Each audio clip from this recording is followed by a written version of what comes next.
It being Advent and Christmas time, um, I felt a need to share with you what I learned in graduate school days and also throughout a life of interpreting biblical literature in a critical, and I mean thereby a serious, not fundamentalist way.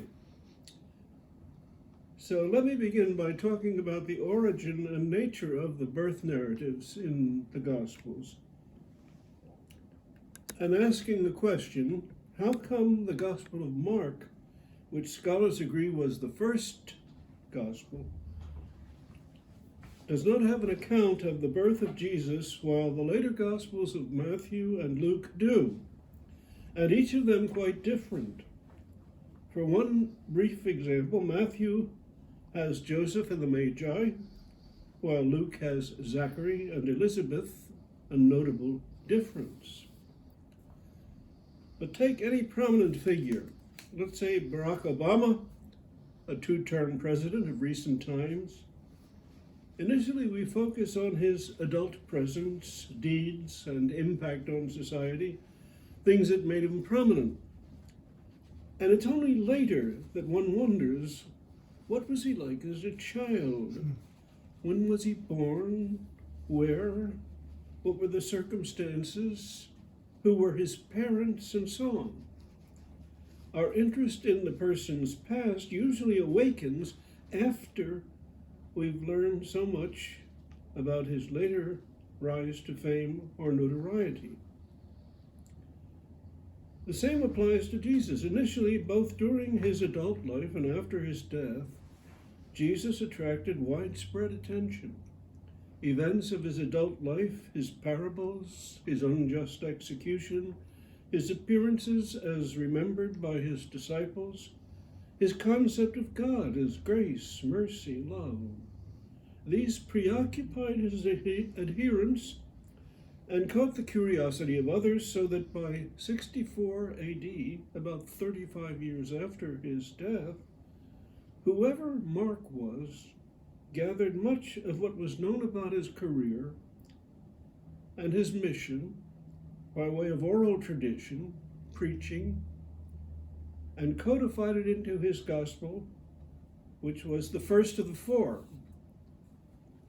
And then later, when the earliest followers of Jesus were dying off, the early church began to scramble to collect even more of what was known, leading to the production of the Gospels of Matthew and Luke, including the need to answer questions about where and when and how he grew up, which both Gospels did with their birth accounts. So my point is that emerging as they did later in the church's first century, the Matthew and Luke birth stories offered an occasion to design them as works of art or graphic theology, picturesque theology, more than eyewitness, photographic, stenographic descriptions, journalistic descriptions, such as a prosaic birth announcement, to show the real significance of the adult Jesus as already resident at his birth. It's echoing from the past or from the future before it happens.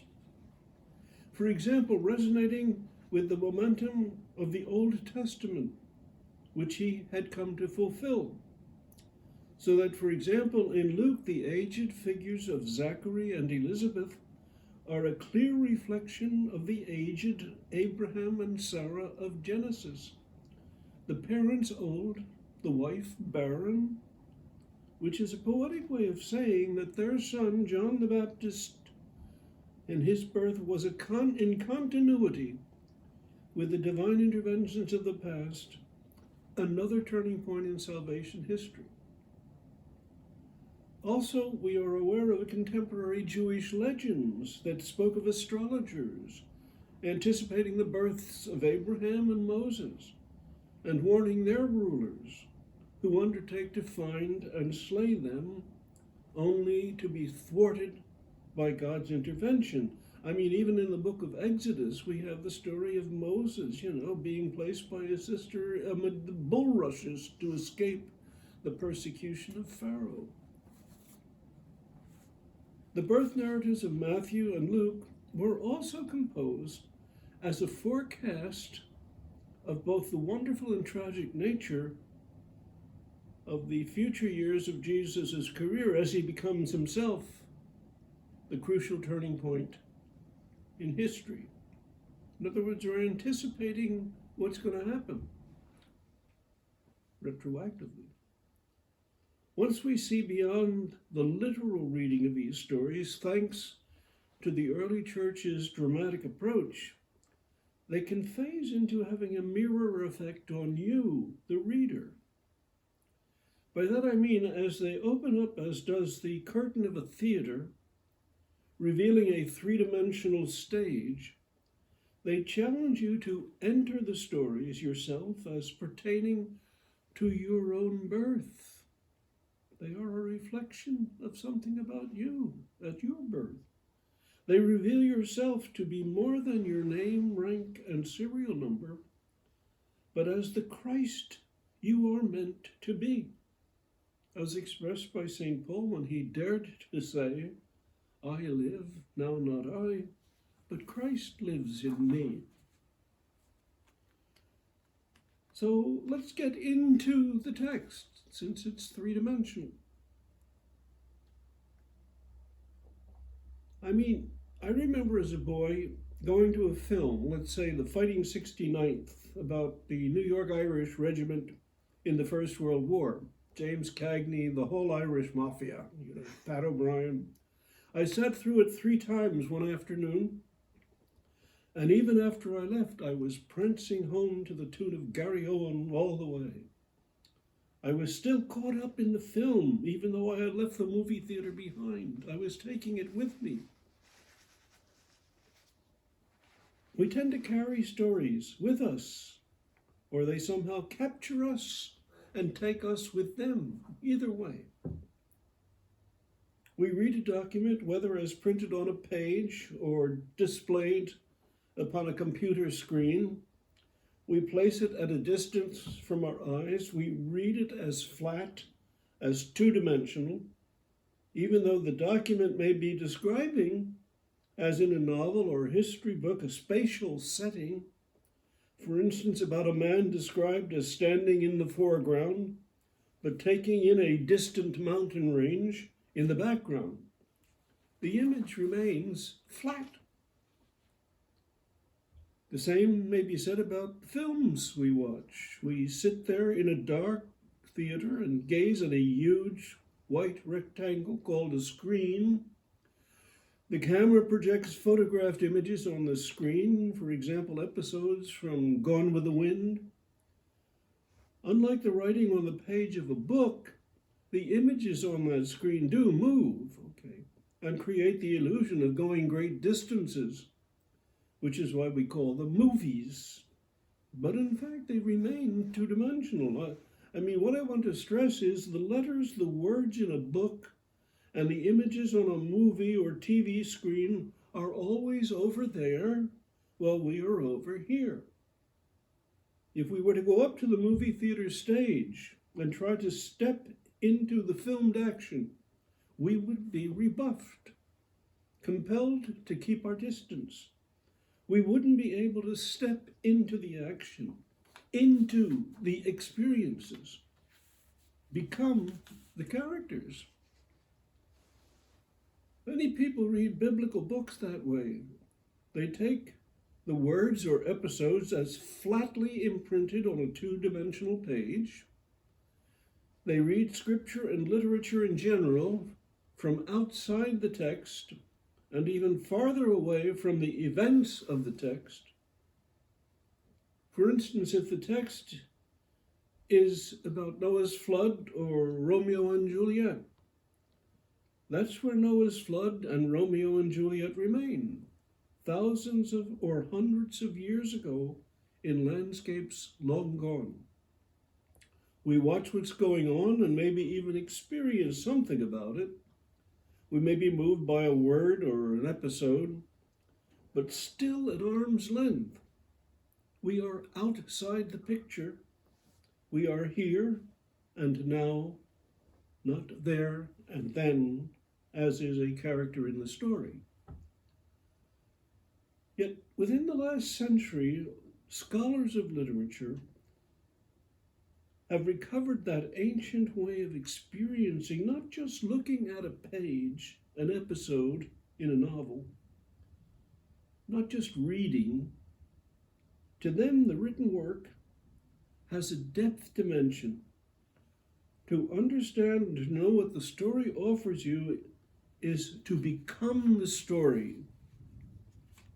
Enter into it. As Alice stepped into a two-dimensional looking glass and experienced the mirrored world as an adventure, traveled through the manifold changes of space and time, and spoke with the characters it displayed. Thus, scholars today speak of the world of the text as something that opens up so that you can step into it yourself and thereby get to know yourself better. The story becomes you, an environment that reveals a lot about you. Children's books understand this. I just put along this sample of you see, this is what I'm talking about. You can enter it. Okay? Children know that. They do. In the Middle Ages, if you were reading a biblical text about Jerusalem, now this is the way they used to interpret in the Middle Ages, okay?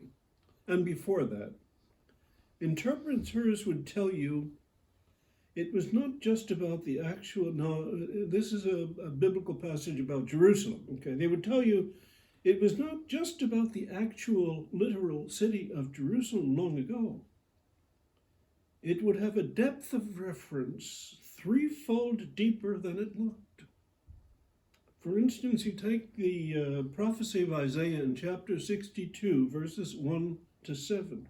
The prophet foresees beleaguered Jerusalem as about to be revived, vindicated, crowned, no longer forsaken, its land no longer desolate, espoused of God, sentinels posted day and night to remind God never to rest until Jerusalem is recognized all over the earth.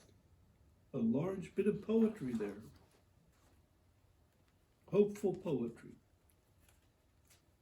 Medieval interpreters, and I suggest the new generation of interpreters as well, would add everything said there about Jerusalem of old applies also on one level to the church as Jerusalem today. The church today is the Jerusalem, that it will not be forsaken. Then on another level, it would apply to you yourself as someone beleaguered by life, but who will no longer be forsaken, desolate, but crowned and espoused by your Creator.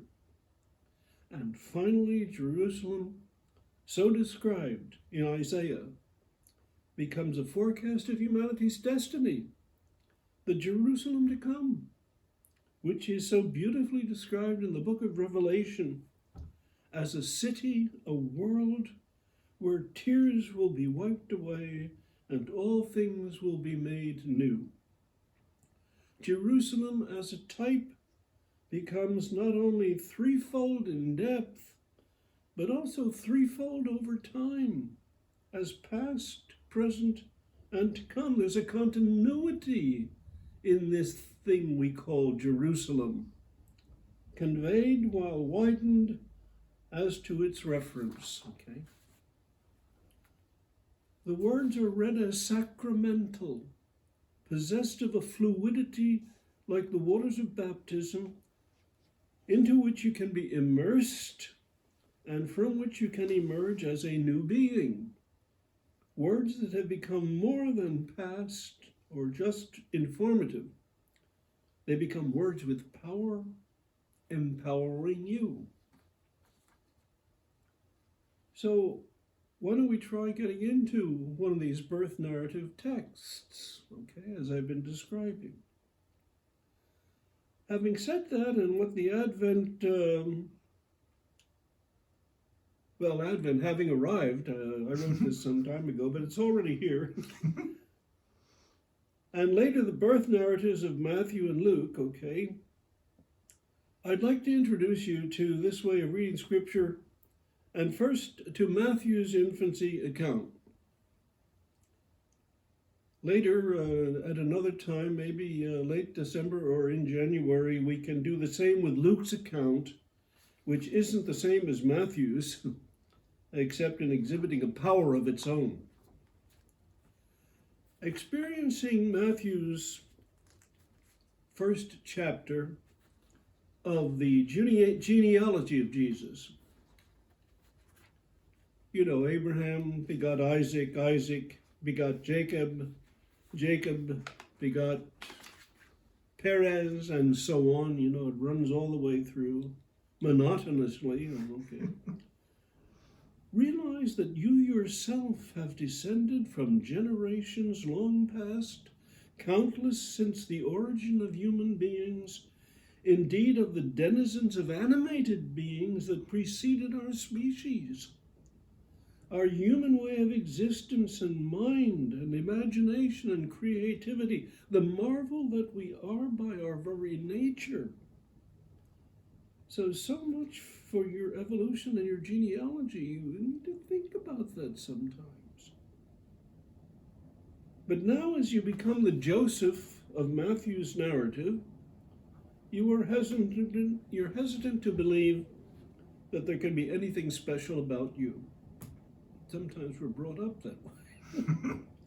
Until it dawns on you by way of thought or a dream or a moment of inspiration, something angelic, that out of your own fertile being you are to be related to the birth of something and someone messianic and royal. Indeed, the birth of yourself, emerging from somewhere deep with a mission to save your world from falling short of its true destiny as a creation and not just the consequence of a big bang. You are to be identified, even from your infancy, with a name that is more profound. And now notice what's happening here. From Joseph, you are transitioning into the child, okay?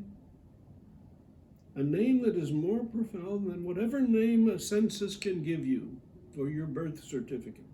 You are to be named Emmanuel, because in some way you are to be the presence of God in your community and throughout your life. That is your grand but also fretful destiny. Did you know that? Before you read the gospel narrative, did you know that? It's never too late to discover the sense of who and whence and what you are. You are to become everything that Christ is. You are everything that Joseph is and more in this narrative. And now the scene changes. You are the Magi from the east, among stargazers who try to read the meaning of now and tomorrow by way of the movement of the planets, the stars, events, history, science, wondering what life is all about, what the future and even the present holds that will clarify why you are here. That's what we do with our academic system. That's what they're doing all the time, trying to figure it out. But as the Magi, you have come close to an answer, your own conscious, not just physical birth. That's what's going to be revealed. Naturally, you consult the authorities of the region over which the star stands. Jerusalem as that apex of the political and intellectual leadership of our unsettled world. You study history as well as the stars. You consult authorities, the Herod and the priests and lawyers and educators who have shaped your culture, but have left you troubled and torn this way and that and suspicious? As Herod, you too have assimilated the anxieties and dictates of uncertainty. The leadership of the world is always anxious, even though they have all the powers of academic life and science to guide them. They're always nervous. And so are you. So indeed, as the Magi, as a searcher, as a stargazer, you are inclined to look for more profound insights into your life and destiny and of your world, and as such you awaken that fearful, hurried dimension of yourself whose number one priority is self-preservation. And as Herod, you decide to muzzle yourself as a stargazer who may open your Herod up to something or someone that might change your constricted way of living. And in keeping with your Herodian anxiety, you use deception. You encourage your stargazer to search for truth only in order to track down what it discovers and suppress it and annihilate it. And a lot of that goes on in much of the argumentation of academic life, where you want to muzzle your opponent and thus maintain your comfortable status quo of false security. And under the influence of this Herod, your star goes out, extinguished. You tend to extinguish yourself. It can't be about me. Nevertheless, as the Magi, again, you are drawn to Bethlehem. In effect, this Herod, who also inhabits you, wants to ferret out your possible Christic self for repression, for burial to the nth degree, before you can change the human race into something courageous and caring. Go and search diligently for the child. And when you have found him or her, bring me word that I too may go and do him or her homage. It's a lie. You just want to find out what's got you excited. Words that reveal the pretense of interest whereby you repress any chance of your becoming the gracious being you were born to be. Still, as the Magi, no sooner do you get outside the boundaries of Jerusalem, that worrisome universe in which you, as Herod, abide uneasy, then the star reappears as your guide, an insight, a directional hint, okay? Inspiration, hope, life, a summons to fullness of life. You are joyful at the sight of the star, which also reflects something about you. You are a star. And where does it lead you? Back to the unheralded place of your actual birth, which you now, thanks to the poetry of the prophets, know to be by no means least among the birthplaces of this world. Your birthplace, your Bethlehem. And let me just go off to a side here for a moment. As I assist you by way of an interpretation of Matthew's birth story, let's step into the story and find in all the characters aspects of your own composite self. That's what we're doing. And since we have arrived at your Bethlehem, have you ever meditated upon where you have been born? I was born way back in 1928 in my Italian grandmother's row house in South Philadelphia, my Bethlehem. The street was lined with brick row houses, as was so much of Philadelphia in general. It was 2 stories high, 3 white steps to enter.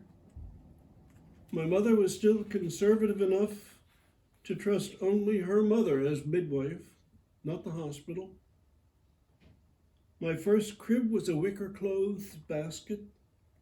I was born around midnight, so that today my birth record states January 22nd. Well, my family says it was January 21st, which is probably the correct date because my father, who was there, recorded it in his handbook of job assignments in pencil that very moment. By this world's standards, it was an insignificant event, one among thousands that night. But if you place it, as I have been doing with you, within the way the gospel dramatizes the birth of Christ, it takes on the deeper dimensions of Christ's birth. And you need to know that. To overcome whatever shyness you have about your worth, your race, your talent, to prevent you from thinking you are nothing but a statistic. Christmas is also about your coming into this world as akin to the birth of a Messiah, a Redeemer. So start behaving as the royalty, the godly being you are. But now, stepping back into the drama of Matthew, how do you, after so long a journey as the Magi, led by a star, to find yourself as a newborn being, how do you comport yourself before this newborn you? You open up the treasures, the possibilities that reflect your worth.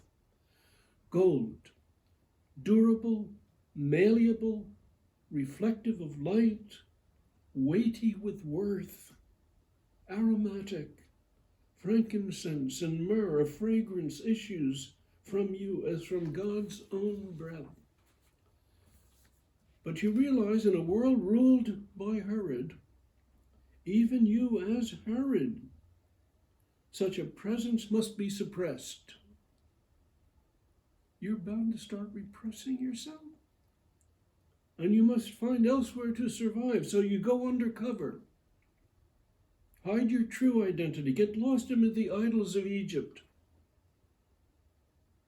Your identity codified, your reduction to anonymity. Repressed, so many souls prevented to breathe by, let's call it, behavioral modification. All those ads that are thrown at you the moment you open up the internet. Be this way, buy this, buy that. Okay, hate this, hate that. Okay, behavioral modification, dictated by commerce, politics, rarely to become what they really are, marvels of creation. And as a background music we hear, a voice was heard in Ramah, sobbing and loud lamentation, Rachel weeping for her children, inconsolable, since they were no more, which I think is the way Moby Dick ends. But the survival of the stargazers, the seekers, the wiser you that persists in living your life as a quest, unmasks the weakness that characterizes you as Herod along with his nearsighted scribes. You can be better than that. This repressed aspect of you is destined to recession. As the composite self you are, having immersed yourself in this story, you awaken as if from a dream and undertake your own exodus as Israel of old from the idols of Egypt. Every day you are underway to that Galilee where the Jesus of history awaits you as his disciple. From here there awaits you the whole rest of the gospel story as your life, wherein you grow as a person of grace and miracles. Among those dimensions of yourself that also await you as disciple, Pharisee, blind, deaf, mute, lame, defunct, and rising from the dead. Amen.